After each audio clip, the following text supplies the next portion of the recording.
안녕하세요. 여러분은 자연과 우주를 포함한 모든 물리적인 것들은 왜 유한하며 계속하여 변하고 임시적인지, 그리고 그 운동과 변화들은 왜 항상 조건적이고 인과 법칙에 따라 족적을 남기는지 이해하시나요? 인과에 대한 물리법칙이 물질의 존재 이전에 만들어져 있던 것일까요? 아니면 물리법칙은 물질이 만드는 변화의 인과관계와 운동의 규칙을 관찰해서 인간에 의해 정립되어진 것일까요? 당신은 모든 물리적인 것들은 이차적이어서, 즉 스스로 존재하지 않고 일부 요인에 의해 존재하게 되어 조건적이라는 것, 그리고 조건적이어서 유한하고, 유한하기에 불완전하고, 불완전하기에 계속 변하고, 계속 변하기에 임시적이라는 것, 또한 서로 연관적으로 변하며 존재하기에 임의로 경계를 지어서 구분되는 그런 개체들의 입장에서 보면 서로 상대적이 되고, 인식의 정보를 제공하는 빛의 속도에 한계가 있고, 공간의 위치마다 그 속도의 미세한 차이가 나기에 인식에 있어서 주관적이 될 수밖에 없다는 것을 이해하시나요? 물질은 존재에 있어서 스스로 발생하지 못하고 주위 여건에 따라 존재하게 됩니다. 그러면서 운동과 변화에 있어서도 물리적으로 주어지는 힘 등 물질이 갖는 성질에 국한되어서 일어날 뿐, 그리고 주위에 영향을 줄 뿐 자체적으로 능동적이지 못합니다. 그리고 이러한 수동성으로 인해 최종은 사라지게 됩니다. 뉴턴 역학 1법칙, 소위 관성의 법칙이라는 것은 모든 물체들이 외부의 힘이 작용하지 않는 한 정지 상태를 계속 유지하려 한다. 그리고 한번 움직이는 물체는 그 운동을 계속하려 한다. 이러한 물질의 수동성을 말하고 있습니다. 이러한 물질에 비해 생명체들은 두뇌로서 이치를 깨달아 스스로 움직이고 현실로 실현하면서 환경을 바꾸고 주위에 영향을 주면서 능동성을 발휘합니다. 생명체들은 이치에 대한 깨달음이 클수록 능동성을 크게 갖추는 존재가 됩니다. 생명체보다 더욱 능동적인 존재는 아무 것이 없이도 원초부터 자체로 존재하면서 결코 변하지 않고 영구히 존재해가는 신으로서, 신은 전체 이치를 내용으로 하면서 어느 것에도 의지하지 않고 100% 능동성을 갖추고 있는 그러한 존재입니다. 모든 물리적인 것들보다 먼저 있으면서 물리적인 변화와 운동의 바탕이 되는 신의 내용에 해당하는 이치는 철학적 이치와 수학적 이치로 나누어 생각할 수 있습니다. 철학적 이치는 임시로 존재하는 물리적인 것들의 존재에 대한 틀, 즉 이차적인 것은 조건적이고 조건적인 것은 유한하고, 유한한 것은 불완전하고, 불완전한 것은 계속하여 변하고, 계속하여 변하는 것은 임시적이라는 물리적인 존재의 원칙을 제공해 줍니다. 그리고 수학적 이치는 물리적인 것들이 존재하면서 공간과 시간을 만들면서 운동하고 변화해 가는 그런 질서를 규율해 줍니다. 그러면서 수학적 이치는 운동과 변화가 일어났을 때 그 원인과 결과의 족적으로서 새겨져서 내재하면서 과거의 추적을 가능하게 해줍니다.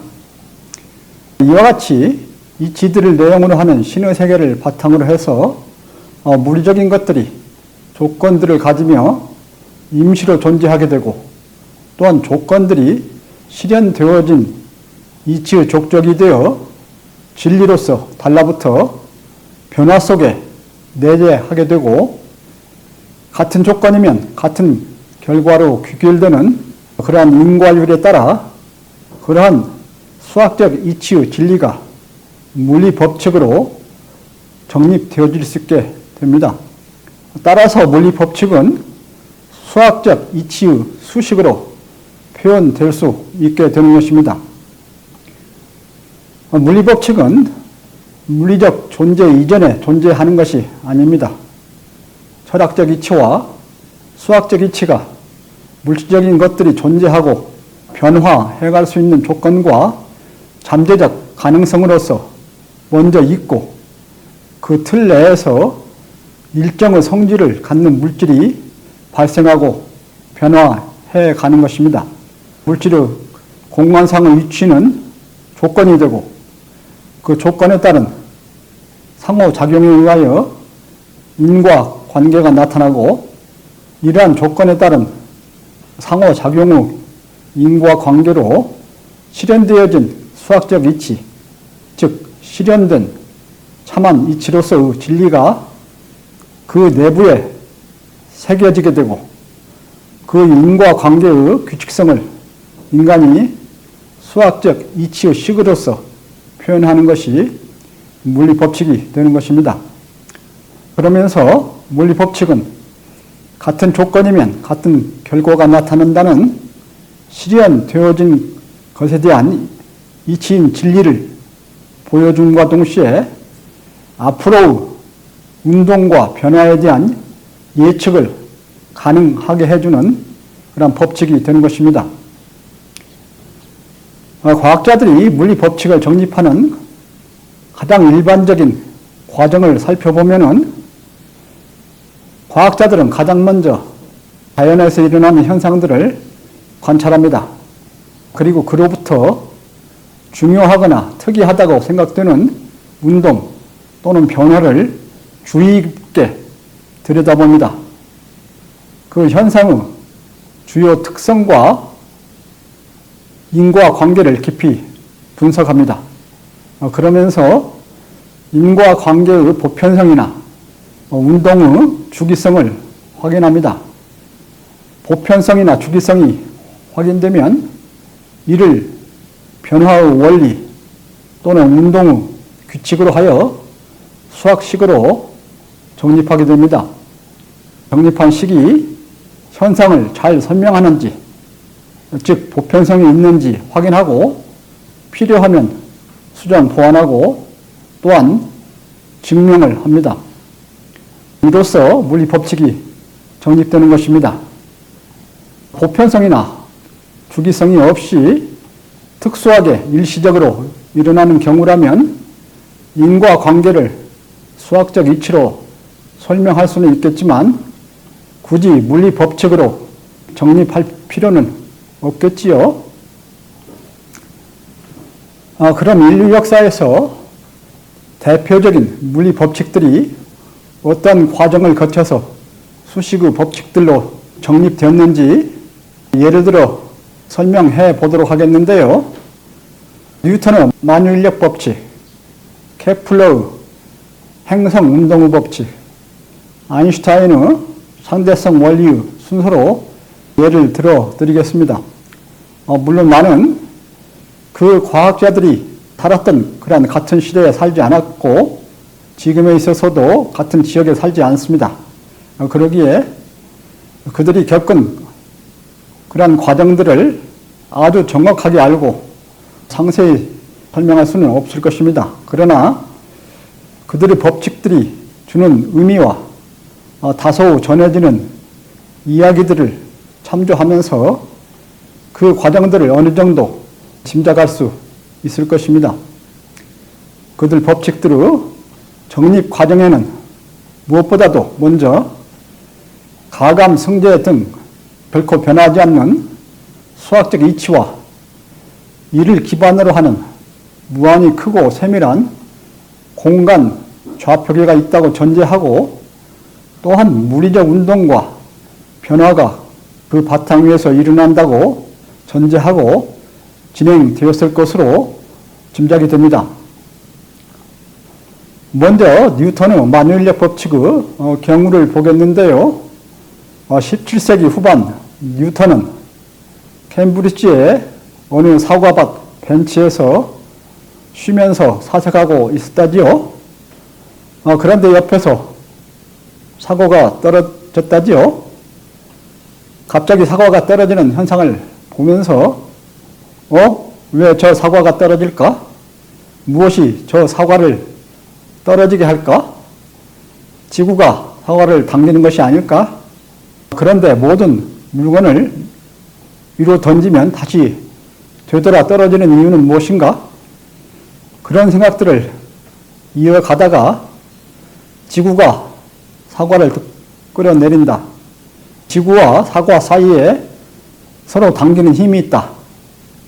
그런데 지구가 더 크고 끌어들이는 힘이 더 세기에 사과가 지구 중심으로 끌려 떨어진다고 생각하게 되었을 것이고, 이어서 그렇다면 지구와 사과 사이에 작용하는 힘은 무게에 비례할까? 부피에 비례할까?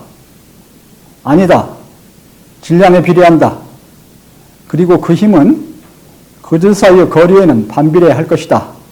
라고 생각을 정리하면서 일반의 경우들을 보자. 일반의 두 물체 사이에 작용하는 힘들을 생각해 보자. 그리고 이들을 보편적인 경우로 일반화 시켜보자. 그럴 경우 두 물체 사이에 작용하는 힘은 각 질량을 곱한 값에 비례하고 거리의 제곱에 반비례할 것이다. 그런데 질량과 거리들 사이의 광대상, 그들을 조정해주는 상수, 즉 중력 상수를 고려할 필요가 있을 것이다.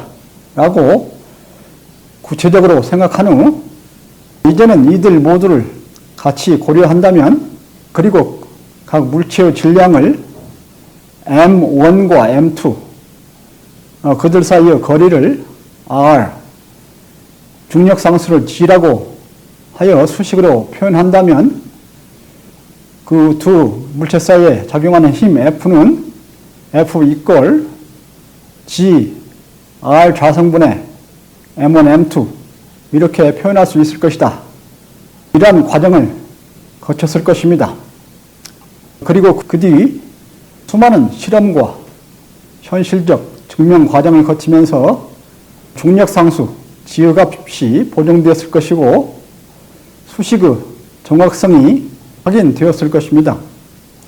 그러면서 마침내 이 결과는 논문으로서 발표하게 되고, 오늘날 우리들이 자연 철학의 수학적 원리 프린키피아라 번역되는 책으로 저술되어 나왔겠지요. 뉴턴은 세 가지 역학 법칙인 관성의 법칙, 가속도의 법칙과 작용 반작용 법칙에 대해서도 유사한 과정을 거쳐서 수학적인 식으로 물리 법칙을 정립했을 것이라 생각이 들고요. 이 중에서 두 번째 법칙인 가속도 법칙은 F 이퀄 ma, 힘은 질량 곱하기 가속도에 비례한다. 이러한 식으로 표현되는 그러한 유명한 식이지요. 또한 뉴턴과 같은 시대에 살았던 케플러가 행성의 공전 운동을 관찰해서 새 운동 법칙들인 타원 운동의 법칙, 면적, 속도 일정의 법칙, 조화의 법칙, 그러한 수식들을 정립한 것도 앞에서 예를 들어드린 뉴턴과 유사한 과정이었을 것으로 짐작이 되는데요. 행성들은 중심에 있는 모성을 중심으로 원 운동 대신에 타원 운동을 하는데, 타원 운동을 하는 행성이 일정한 시간 동안 모성에 대해 만드는 면적은 같다.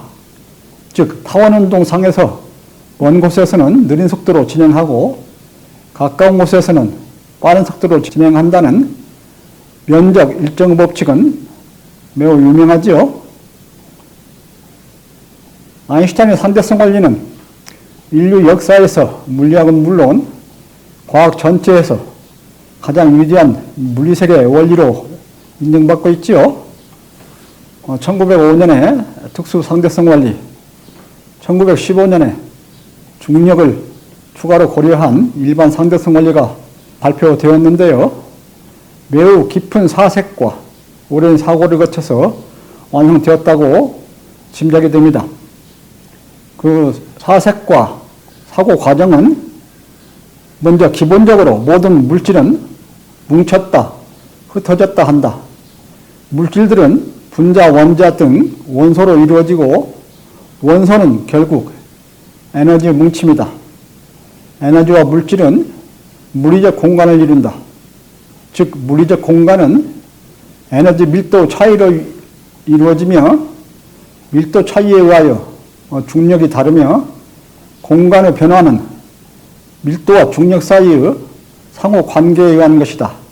이러한 사고를 기본으로 하면서 이들을 어떻게 수식으로 표현할 것인가 핵심 문제에 부딪히게 됐고, 그래서 물리적 공간을 에너지 밀도와 중력으로 표현하는 소위 장방정식이라는 것에 수립에 나섰는데, 이는 매우 난해한 문제였던 것으로 짐작이 됩니다.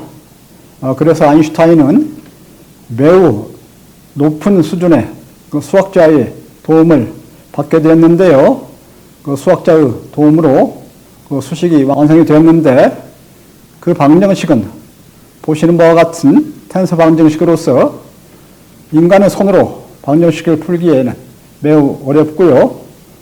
오늘날의 슈퍼컴퓨터를 통해서 해답을 얻어야 하는 매우 난해한 방정식이었습니다.